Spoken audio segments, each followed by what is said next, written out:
full duplex modem.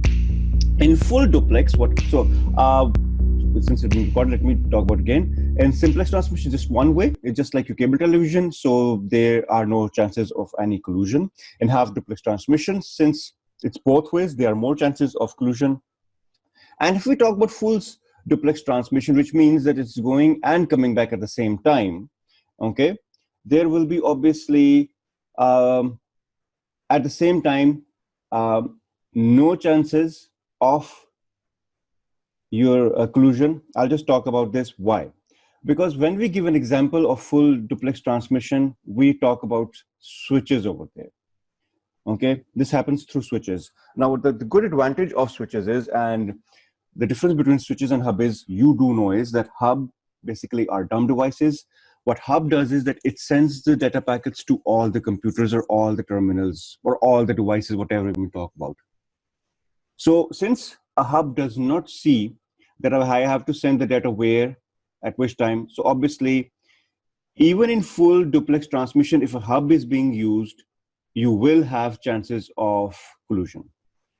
But generally, if in full duplex transmission, if a switch is being used, then there will be no chances of any collusion. That's what you have to remember. Obviously, why? Because obviously switches work through IP address, and every device will have its own IP address. So you will not have a problem in that particular case. Anyway, this is enough for you to know for the concept that we are just going to discuss. Okay, so if we just generally talk about Ethernet, it was basically primarily, it was focused on LANs. It's used basically for LANs. Okay, that's why we use it.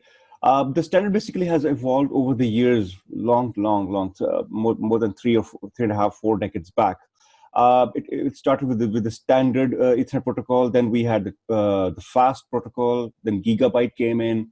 This was just like 10 decades back. Then after a few years, 2-3 years, we had 10, and now we even have 100 gigabyte. Now probably we're getting a lot more after that. So obviously, this means how much data can be transferred through the Ethernet protocol. Ethernet always transmits the data in frames. Please remember that, always data in frames. Okay. Each frame, like we talked about this before, the way we talked about in TCP, that each frame will contain a source address and destination address. This is the source IP address and destination IP address. Okay, your data packets will always have this. Remember when we talked about TCP in the properties, this is what we did. The address is the physical or the MAC address, which is uniquely defined in one. Okay, you know what a MAC address is? Anyone? What's a MAC address? I want you to answer me as well. I'm like, I don't want to keep on talking as well. What's a MAC address and what's an IP address? Can someone tell me?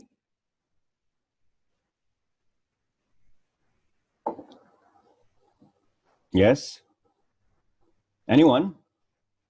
Khatija? What's a MAC address, beta?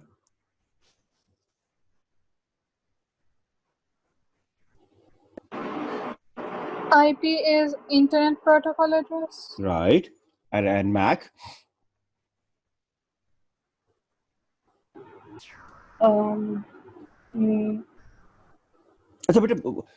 Last time I told you, if you don't have an idea, just tell me, sir, I don't have an idea, I can't remember. Just you can tell me that. It's okay.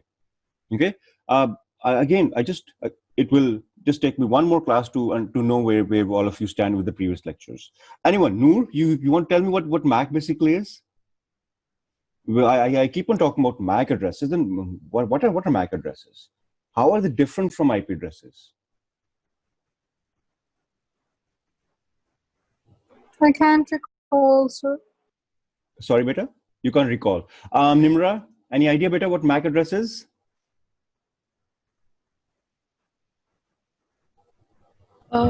So I guess media access control. Very good, and it is the physical address. So basically, all of you listen. She's absolutely right.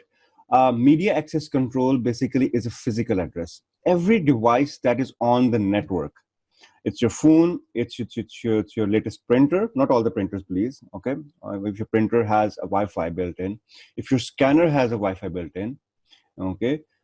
If your camera, your CCTV camera, which is wireless, if it has a Wi-Fi built in, all of these devices will have a MAC address built in. It's a physical address, it's a unique address.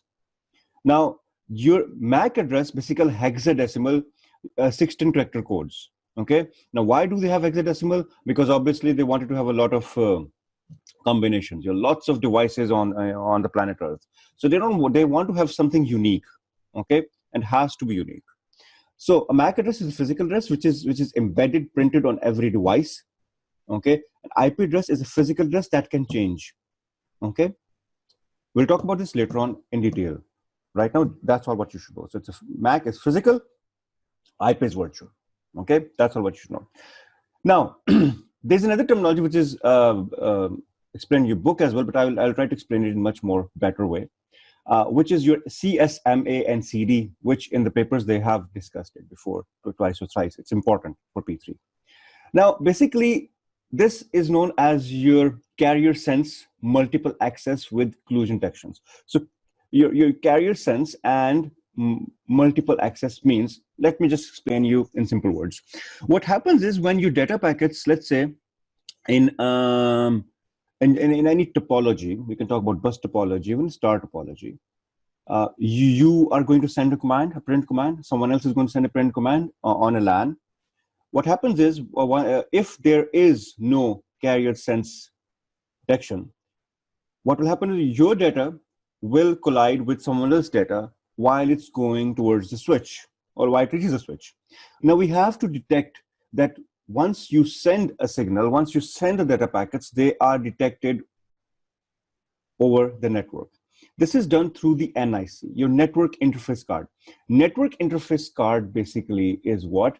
You've seen this, this laptop basically is attached to this port, this port, okay? This port basically is your NIC card, okay?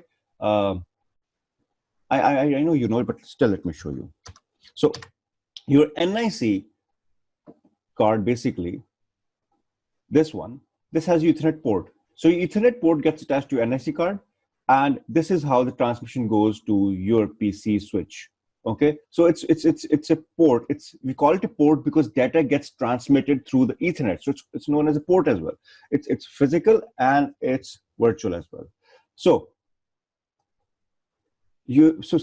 since through NIC your data packets will go, there had to be a way where we could detect the collusion. We came up with something known as a carrier sense. This basically happened how? Basically, when you send a data packet, there will be some voltage, okay, some current that will pass through as a data packet. So obviously, once there is some voltage, the other terminal, the other NIC will know, okay, fine, some voltage is there, so some data packet is being passed. I'll stop for a while. There are different ways used. In some you have a timer. Let's say when it knows, okay, fine, the data is being sent, I'll wait for 4 seconds, or I wait 5 seconds. Okay, the other computers, they wait for 4 or 5 seconds. But what happens is the packet was not able to reach in 4 to 5 seconds. It will try to send, and then there will be collusion. So there had to be another way to basically spot a collusion, and a jamming signal is sent to all the computers to back off. Okay, so there was a back off algorithm, which means that once I send a signal through computer B, and it has not reached the server, and some other computers is also sending a signal again. So computer B will send a back off algorithm saying other computers that please, I am transmitting my data right now. Can you stop for a while? Okay, this was your back off algorithm through which such a kind of collusion was detected and it was eliminated, right? So this relied on the fact that if a frame was being transmitted, there was a voltage level, you're supposed to know that, okay, on the Ethernet cable, which could be detected by the end system, okay? By the way, when we talk about the end system, which means like C is the end system, A is the end system, so the protocol defined a time that the end system had to wait before try it again. I told you, we will define the time, 4 seconds, 5 seconds, whatever. So, however, because two end systems could have waited, then both decided to transmit at the same time, collusion could still happen. Thus, there were also a need for incorporate a means for end system to detect collusion and to discontinue, right? Did not go away, Okay, star configuration has switch and central servers, switches, switch control, transmission. I just talked about it. The switch is such a good intelligent device that it does control the transmission. Okay, since it works through IP addressing, it knows where I have to send at one time, so there will be no problem. Now, since we are using switches nowadays everywhere, we don't use hub. If someone is still using a hub, let's say if you set up a small network in any place, in a small business, a startup that you do, and you don't want to invest on a switch because switch are a bit expensive. Now they're not expensive. Let's say you don't want a central server. You don't want a switch. You just want to connect your 5 computers. You do is you set up through a bus topology. There you can have collusion problem. But generally, since collusions are now impossible, CSMA CD is no longer needed. You might be saying that if it's not needed, then why are we studying about? You have to study about it. You should know what it is, since you are still using bus topology and ring topology in different places. So, did you get the point? What was this? Any question any one of you have? So you know what carrier sense multiple access with collusion detection is? I'll wait and I'll ask you if there is any problem. You get the point? We'll refer to the book as well. I'll always do that as well. So Ethernet protocol, they have talked about this as well, but it will be easy for you to remember through the way I've explained with diagrams as well. There are no diagrams, you'll not get it in that way. So we've discussed that. Fine. I'm asking again, Noor, Khatija beta, any problem? Did you get it? Yes, sir. Okay. Now remember this thing, that this particular property that we're talking about, this is a property of your NIC card. Okay, it's not property of a PC. So please refer to the network interface card. The network interface card is the one that detects all this. Okay, not the computer, for God's sake. When you talk about computer, you talk about so many other electronic components. So being a CS student, you have to be specific. Whatever you write in the exam, you need to be specific in your knowledge. This is where the marks are being deducted. I'll give you a very simple example. That why do students think that, oh, you know, my paper was awesome, I should end up with an A or A star, and the result of that, they get B or C. Kyun? I'll tell you why. I'll give you a very, very simple example. A question comes where they say, can you tell which input device will be used to enter data into a library system? You would say, oh, I know, it's easy, come on, it's grade 6 question. A keyboard will be used to enter data into library system. 2 marks, you get 1 mark. Why? Because you're supposed to write that a keyboard will be used to enter the member ID and the details into the computer system. You might be saying, well, what is this? Come on, obviously, I will be entering the member ID, but you have to explain this to the examiner. Examiner does not know that how much knowledge do you have. So we have to answer in such a way that we are explaining as someone who does not know about IT, but we have to be sure that we are also explaining in such a way that it will be checked and read by someone who has a lot of expertise as well. So if we take both things in mind and then try to explain it, you will come out with a very good result. This, obviously, I have to tell you when we do the past papers. I'll tell you how to answer. Then you'll have an idea, okay, fine. Because I'm telling you again and again. For 50% of the students, the problem is that they are not sure how to answer. Okay, that this is the problem. One big problem that I've seen with boys doing CS, okay, is there. I talked about this before as well. Girls are good in comprehension. That's a good thing. And that's a compliment, frankly speaking. If your comprehension skills are not good, you will lack in many subjects. Frankly, I tell my students that please do read novels. I'm sure you do that. It really helps a lot. Anyway, this is not part of our discussion, but anyway. So let's talk about 17.04. This is peer-to-peer file sharing. Okay, when I share you my notes are exactly according to the sequence of the book. Remember that. But you can read from the book, then you can read from my notes as well. The reason why is at times the book doesn't explain you in a simple language and without diagrams, and I don't want to waste time. I want students to save their time. Doesn't mean you don't ignore the book. You read it this from here. I'll follow this as well, and you follow mine as well. Yeah, if there is any point you go through the book and you don't get it, you come back to me and tell me, sir, there was this thing explained, but you didn't explain it. Can we talk about it again? Are all of you getting me with me, right? All of you? Yes or no? Yes, sir. Good. Yes, sir. Okay, beta. So peer-to-peer file sharing. Have you ever used uTorrent? Like I have uTorrent over here. Have you ever used uTorrent? Yes or no? Yes, sir. Very good. In uTorrents we have seeders, we have peers, we have leeches, and all that. Okay.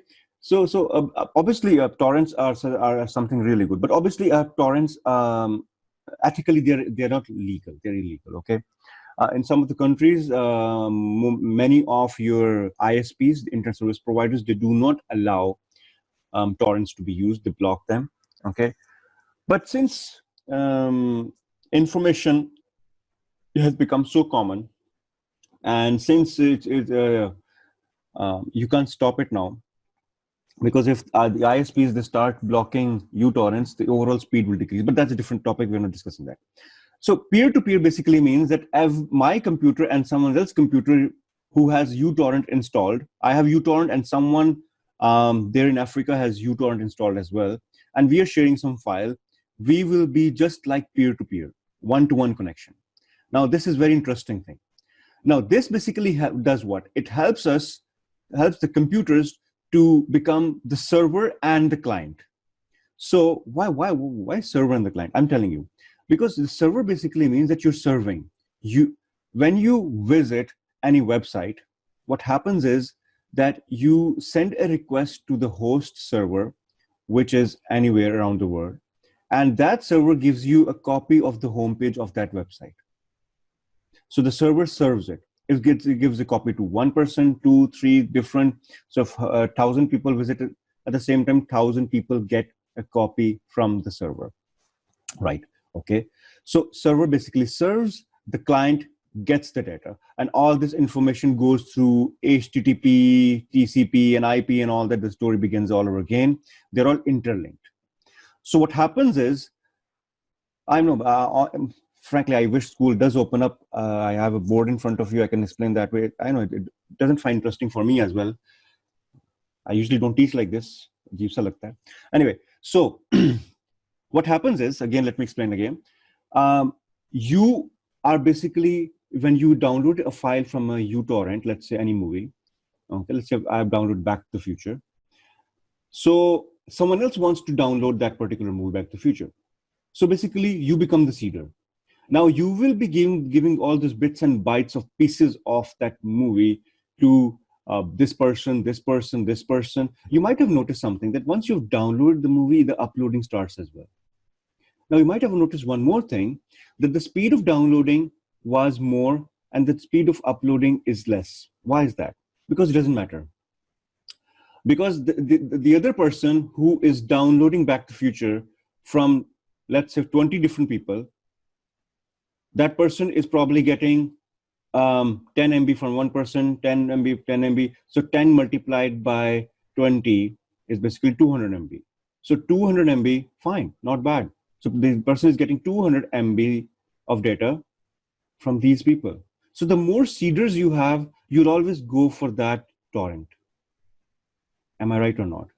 So this is what peer-to-peer is. uTorrent came up a very good way that it could establish on the internet a method in which every computer on the internet, if it has a uTorrent application installed, they will behave like peer-to-peer, and they could share the files. You get the concept, all of you? This is how the uTorrent thing works. Is it clear? Any problem? I can explain again. Yes, beta? No, sir. Yeah, but the most important thing is, मैं हमेशा एक बात कहूँगा, if you try to avail time का ये मतलब है कि whatever we study, make sure 100% is clear. अगर वो 100% clear है, even if you forget it, next time when you'll do it again, you'll recall it in a second. Oh yeah, we discussed this with Sir Saem. बड़ा आसान concept है. Okay, we have time, don't worry. मैं ये चाह रहा हूँ कि इंशाल्लाह दिसंबर तक हमारा सिलेबस 100% खत्म हो जाए, बल्कि उससे पहले I want to finish it with you. Okay, मगर at the same time I don't want कि मैं जल्दी आपको सब कुछ करा दूंगा और वो you know what we just won the race, syllabus हमारा खत्म है, उसका फायदा क्या होगा? उसका फायदा नहीं होगा ना. फायदा तभी होगा when you know everything. What's the point of finishing everything when you don't know anything? So let's see. मैं कोशिश करूंगा, नहीं हुआ तो ठीक है, जनवरी के अंत तक चला जाएगा, but we will try to do it anyway. Okay, so some chapters will take less time, some will take more time. Frankly, जो programming वाले हैं ना, उसको जब practically हम करेंगे तो technically ज़्यादा तेज हो जाएगा वो काम. These theoretical topics take more time. So peers are basically is someone who is both downloading and uploading the files, so it's known as a peer. Okay, so that's what the concept basically is. What are the benefits of P2P connections? Okay, it's not only uTorrent, there are lots of other applications. LimeWire, have you heard of LimeWire for downloading music? It came around 10 years back. It was something new and people wanted to download music and all that. For example, like I listen to Rockset a lot. Okay, so you could not find a lot of songs of Rockset online. So LimeWire was there. It was just like uTorrent. It was for music. So you could type anything and you will get all the MP3 files. And this was all shared through your peer-to-peer. Very interesting thing. Been quite years I didn't use LimeWire, but it's still being used by many people. I don't know. आपके age group को ज़्यादा पता है इन चीज़ों का? Okay. P2P basically comes up with lots of benefits. Okay. The lots of benefits are that, for example, I am downloading something and let's say 2 or 3 people, if the server goes down, for example, if we're talking about a client server network model, the problem if the server goes down, all the clients go down and it doesn't work, communication doesn't work. But P2P में ये होता है कि obviously fine, if 1 or 2 goes down, doesn't matter, since all the computers, all the devices that are connected over the network are clients and servers, so it's फर्क नहीं पड़ता. Yeah, speed will slow down, but still, it will keep on working. Okay, so it keeps on working. It also helps ensure that the traffic doesn't get bottlenecked, like I just talked about. That's another advantage you can talk about. It's another advantage. Okay, bottleneck nahi hoga. Okay, so there will be people who will be contributing any disadvantage. Ethically galat hai. It's wrong. Cybersecurity ka issue aa sakta hai. So basically, it's not the right thing to do.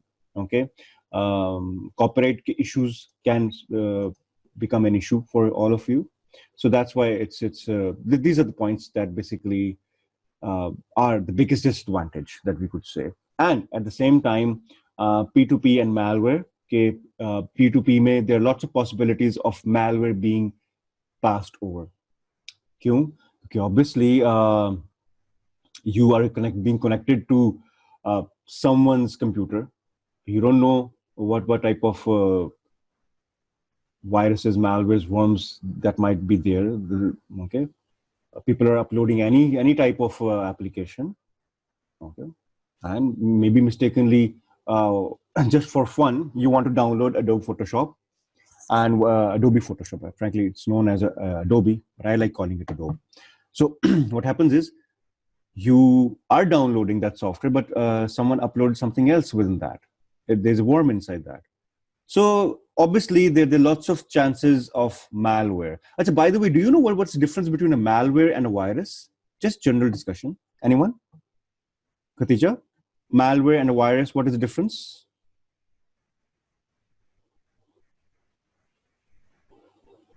Now I think so I'm talking to myself. Am I?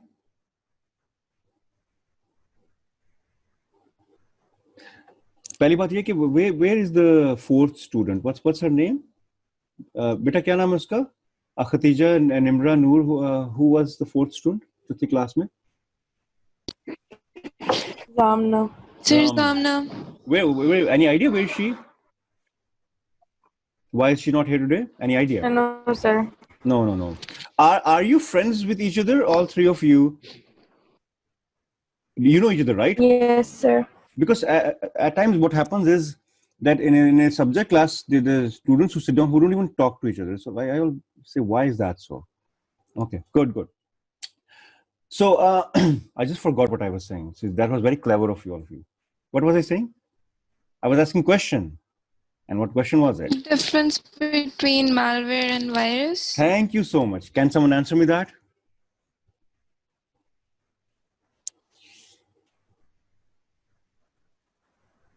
Yes. Any, come on, give me a ridiculous answer. Doesn't matter. But just do give me one.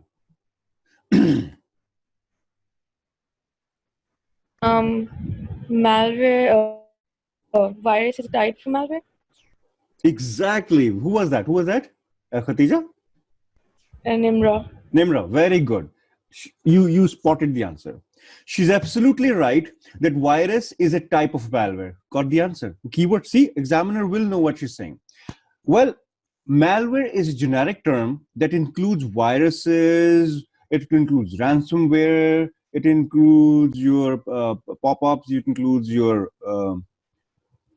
rootkits, lots of other types that you have, worms and all that. So, for example, virus is just there to disrupt the normal functioning of a computer system. Okay, a worm basically is there that will replicate itself so that DOS attack can be triggered.